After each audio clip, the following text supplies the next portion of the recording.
Jack Welch spoke at when he was at GE. If he was involved in a decision and it wasn't affecting at least 50 million worth of market capitalization, he was using his time in the wrong place.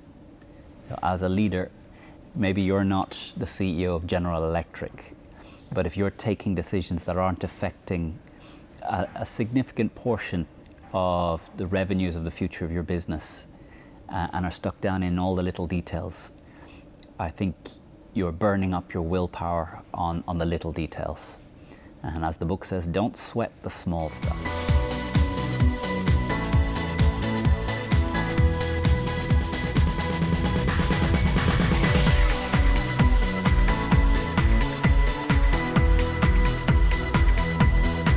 Hey, it's Conor here this week in ESA with a short focus program. And this week I was thinking about decision fatigue. What happens over the course of a day as you take decisions, there's a kind of willpower muscle in your brain that as you accumulate the taking of decisions, it becomes harder and harder to take decisions. Your brain gets tired of decisions. And when your brain gets tired of taking decisions, it looks for shortcuts. There's two shortcuts that your brain will try and use when it gets tired. One, impulsiveness, to take decisions just impulsively without considering the consequences. And the second is to do nothing, to just avoid the decision, or procrastination. So when you find yourself mid-afternoon with either of these two states, impulsive decision making or procrastinates where you just avoid taking decisions, it's probably because you've allowed yourself to take so many little decisions through the morning and through lunchtime that there's no willpower left for the big decisions. And when I was leading my company TaxiJet back in 2008, 2009, when we faced the financial crisis, the collapse of Lehman, and our business, we really had to work hard to save the operations of the business.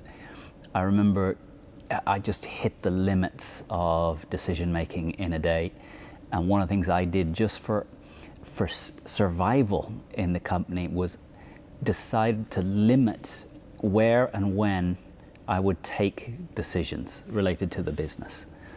And previous to this moment, anyone would come up to me in the hallway over coffee in the lunch break and say, "Hey Conor, we've got an event tomorrow, can we spend an extra 300 euros to get this done?" Or, "Conor, we need to do this, can we do that?" And I felt in all moments the need to listen and to be able to take a decision so that they could move forward. This was my role as a leader. When we hit September 2008, and just there was an avalanche of decisions needing to be made, changes needed to be made, I realized I was so exhausted from all of these decisions in the hallway over lunch that I didn't have any energy or any motivation to be thinking about the future, to be looking at what things can we be doing now to put us in a place in a month, in 2 months, in 5 months. All of my time was being sucked into just survival.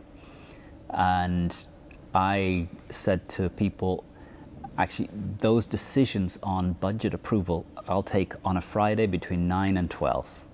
So if someone came up to me over coffee and they say, "Hey Conor, we need to do this thing in a couple of weeks' time at an event," I'd say, "That's a wonderful idea.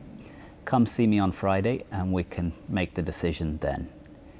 And it gave me such peace to be able to have a coffee, allow someone to come up to me and not feel the need to make a decision there.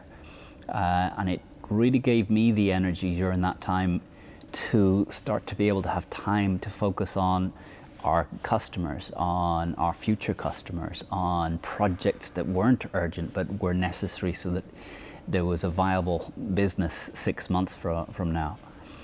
And I think in Vistage, one of the things we work a lot with leaders to do is to be ensuring that as a leader you're taking big enough decisions for your role.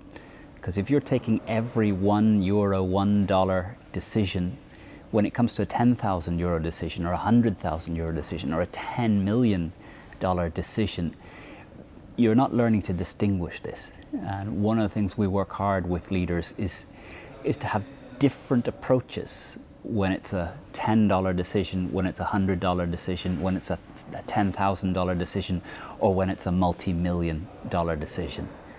But also to learn not to use up all your willpower in little decisions, and to have a process that allows you to take great decisions on the things that really matter.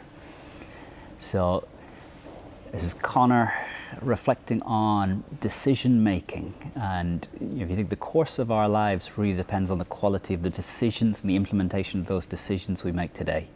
So if you can get better at taking decisions in your own life, better at taking decisions in your business, better at taking decisions together with your family, this skill alone will accelerate and magnify the impact and the joy you can have in a life.